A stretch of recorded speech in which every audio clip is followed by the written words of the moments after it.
Bonjour, dans cette présentation, nous allons nous intéresser à la manière dont les neurones produisent des influx nerveux. Pour bien comprendre ce phénomène, nous allons parcourir quatre grands concepts, soit le potentiel de repos du neurone, la stimulation et l'excitation du neurone, le potentiel d'action et l'influx nerveux, puis ce qu'on appelle la conduction saltatoire. Alors avant d'aller plus loin, assurez-vous que vous avez répondu aux questions des pages 1 à 3 du document de la semaine 9. Ces questions permettent de revenir sur des concepts qui sont fondamentaux et qui permettent de comprendre les explications qui suivent. Alors, le potentiel de repos du neurone consiste en l'état dans lequel se trouve le neurone lorsqu'il n'est pas stimulé. Alors, lorsque le neurone est au repos, il y a plus de charges positives à l'extérieur du neurone qu'à l'intérieur du neurone, comme c'est représenté sur l'image juste ici. On a davantage de charges positives à l'extérieur qu'à l'intérieur, qui est plutôt chargée négativement. On dit alors que la membrane plasmique du neurone est polarisée. Et ce que ça veut dire, en fait, c'est qu'il y a tout simplement deux pôles, comme sur une pile électrique. Il y a un pôle positif, puis un pôle négatif. Alors, de là, l'appellation ou la terminologie qui est utilisée, où on va parler de polarisation de la membrane plasmique. Cette répartition particulière des charges électriques peut être mesurée à l'aide d'un appareil qu'on appelle un voltmètre. Alors, littéralement, on peut aller placer une électrode à l'extérieur de la membrane plasmique du neurone et une autre électrode à l'intérieur du neurone. Et à l'aide d'un appareil, on peut enregistrer la différence de répartition des charges électriques. Et lorsque le neurone est au repos, on peut mesurer une valeur de la répartition des charges électriques qui est autour de moins 70 millivolts. Et cette valeur-là nous indique que l'intérieur est chargé beaucoup plus négativement que l'extérieur. Cette répartition particulière des charges électriques est attribuable surtout au fonctionnement des pompes sodium-potassium. Alors, tout autour du neurone, ici sur l'image, on a représenté un neurone de façon extrêmement simplifiée. Alors, on a les dendrites du neurone, la partie plus grosse, le corps cellulaire du neurone, la partie allongée, l'axone du neurone, et ici le bouton synaptique.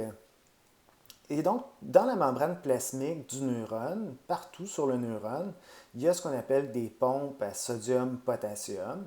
Ce sont des pompes qui, à chaque utilisation d'une molécule d'ATP, vont pomper trois atomes de sodium vers l'extérieur des neurones et pomper deux atomes de potassium vers l'intérieur des neurones. Donc, à chaque fois qu'une pompe utilise une molécule d'ATP, elle a pompé trois charges positives, le sodium portant une charge positive s'il y a trois atomes de sodium qui sont pompés hors de la cellule, il y a trois charges positives qui sont expulsées hors de la cellule, et deux atomes de potassium, deux charges positives, vont être pompées vers l'intérieur de la cellule. Donc, au bilan, à chaque fois qu'une pompe fonctionne, il y a une charge positive qui est perdue hors de la cellule. S'il y a des pompes comme ça partout autour du neurone, qui pompent sans arrêt le sodium vers l'extérieur et le potassium vers l'intérieur, ça fait en sorte qu'il y a de moins en moins de charges positives à l'intérieur du neurone et de plus en plus de charges positives à l'extérieur du neurone, ce qui permet d'expliquer pourquoi l'extérieur du neurone est davantage chargé positivement que l'intérieur. D'autres explications également qui permettent d'expliquer le potentiel de repos, mais on va s'en tenir à ça dans le cadre du cours. Alors, pour être excité ou stimulé, un neurone un neurone peut stimuler ou exciter un autre neurone par la libération de neurotransmetteurs. Alors, lorsqu'un neurone, par exemple, va transmettre des influx nerveux jusqu'à ses terminaisons axonales, ça va provoquer la libération de neurotransmetteurs et ces neurotransmetteurs-là peuvent stimuler un autre neurone. Le neurone qui libère les neurotransmetteurs s'appelle le neurone présynaptique. On l'appelle comme ça parce que c'est le neurone qui est situé avant la synapse étant le point de contact, la connexion entre deux neurones, et le neurone qui reçoit les neurotransmetteurs, qui va être stimulé par les neurotransmetteurs, on l'appelle le neurone postsynaptique parce qu'il vient après la synapse, donc après la connexion là, entre les deux neurones. Dans la partie réceptrice du neurone postsynaptique, c'est-à-dire dans le corps cellulaire et les dendrites, il y a des canaux particuliers qu'on appelle des canaux à sodium ligand dépendants. Alors, ces canaux-là sont particuliers, ils sont fermés, et ce qui va permettre leur ouverture, c'est certains neurotransmetteurs qui ont été libérés par le neurone présynaptique, donc le neurone qui vient avant la synapse. Donc, on a représenté ici, grossièrement, un de ces canaux ligand dépendants dans la membrane plasmique du neurone postsynaptique. Le canal est présentement fermé et l'ouverture de ce canal-là, comme son nom l'indique, dépend d'un ligand. Un ligand, c'est un terme général pour décrire une substance qui peut se lier à autre chose. Alors, le neurotransmetteur est le ligand qui va se lier au canal ligand dépendant. Et lorsqu'il y a liaison du neurotransmetteur au canal ligand dépendant, ça provoque l'ouverture du canal ligand dépendant. Alors, puisqu'il s'agit de canaux à sodium, ligand dépendant, lorsque le canal à sodium ouvre, étant donné que la concentration en sodium est plus grande à l'extérieur des neurones qu'à l'intérieur des neurones, par diffusion, le sodium va avoir tendance à se déplacer de l'extérieur des neurones vers l'intérieur des neurones. Ça fait donc en sorte que les charges positives qui sont portées par le sodium vont avoir tendance à entrer à l'intérieur du neurone et l'intérieur du neurone va devenir plus positif qu'il l'était lorsqu'il était à l'état de repos. Alors, juste une petite dernière chose avant d'aller plus loin. Si on dit que la concentration en sodium est plus grande à l'extérieur du neurone qu'à l'intérieur du neurone, c'est dû au fonctionnement des pompes sodium-potassium qui ne sont pas ici représentées sur l'image. Mais puisque les pompes sodium-potassium fonctionnent, lorsque le neurone est au repos, la concentration en sodium est très forte à l'extérieur du neurone, très faible à l'intérieur du neurone. Alors, s'il y a des canaux qui s'ouvrent, des petites portes qui s'ouvrent, le sodium, par diffusion facilitée, va se déplacer du milieu où il est plus concentré vers le milieu où il est moins concentré. Alors, l'influx nerveux, maintenant, voyons voir comment ça se produit. Alors, dans la membrane plasmique de l'axone du neurone, il y a un autre type de canaux qu'on appelle les canaux à sodium voltage dépendant. Comme leur nom l'indique, c'est l'ouverture de ces canaux-là dépend du voltage. En fait, ce qui provoque l'ouverture de ces canaux, c'est l'arrivée des charges positives, c'est-à-dire le sodium, qui est entré au niveau du corps cellulaire et des dendrites grâce à l'ouverture des canaux ligand dépendants, comme on vient de le voir. Alors, comme c'est représenté ici sur l'image, on a représenté une membrane plasmique de l'axone où il y a un canal à sodium, voltage dépendant, qui est fermé.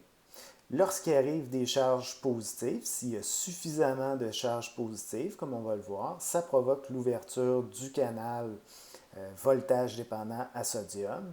Et lorsqu'il s'ouvre, par gradient de concentration, suivant son gradient de concentration, c'est-à-dire le sodium va se déplacer du milieu où il est le plus concentré vers le milieu où il est le moins concentré.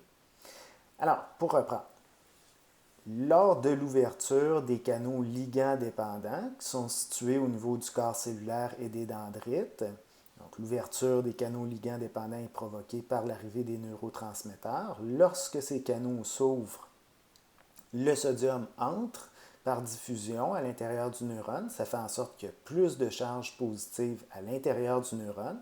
S'il y a suffisamment de charges positives qui sont entrées, bien, ça provoque la stimulation des premiers canaux voltage dépendants à sodium qui sont situés au début de l'axone. Cette région-là, on l'appelle la zone gâchette ou le cône d'implantation de l'axone.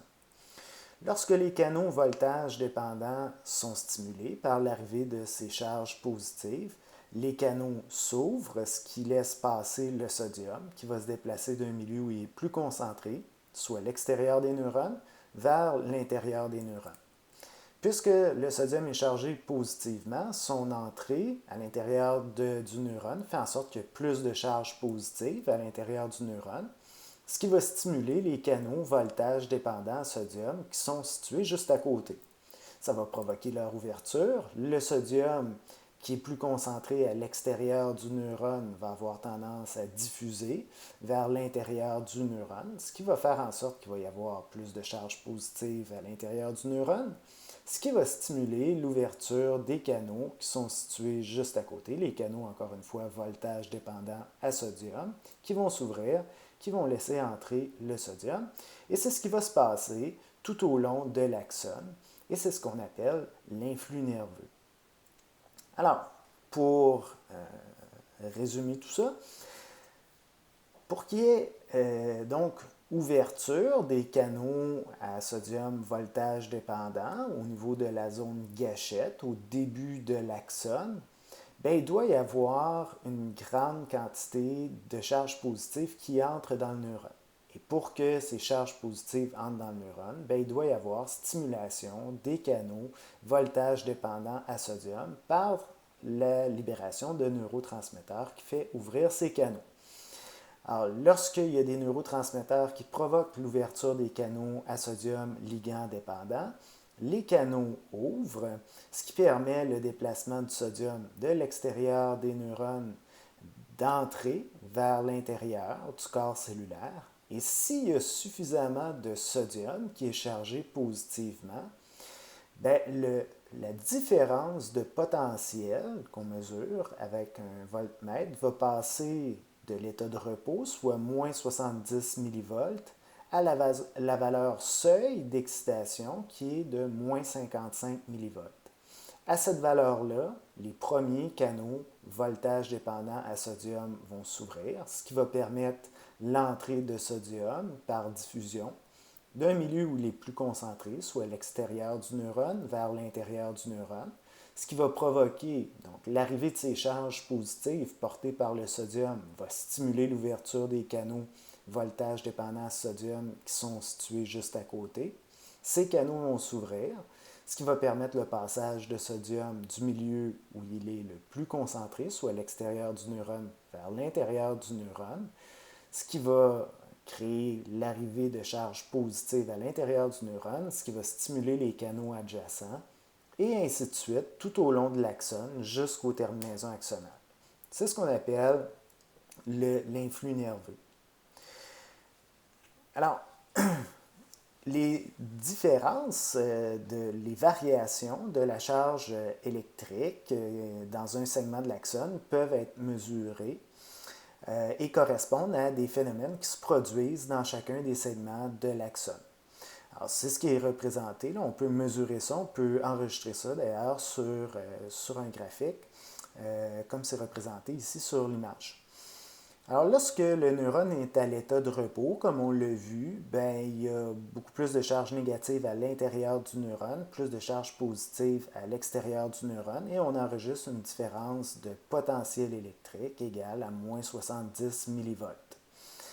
Si des charges positives entrent dans le corps cellulaire, ben, ça va avoir pour effet de stimuler les canaux voltage dépendants qui sont situés dans la première partie de l'axone, qu'on appelle la zone gâchette.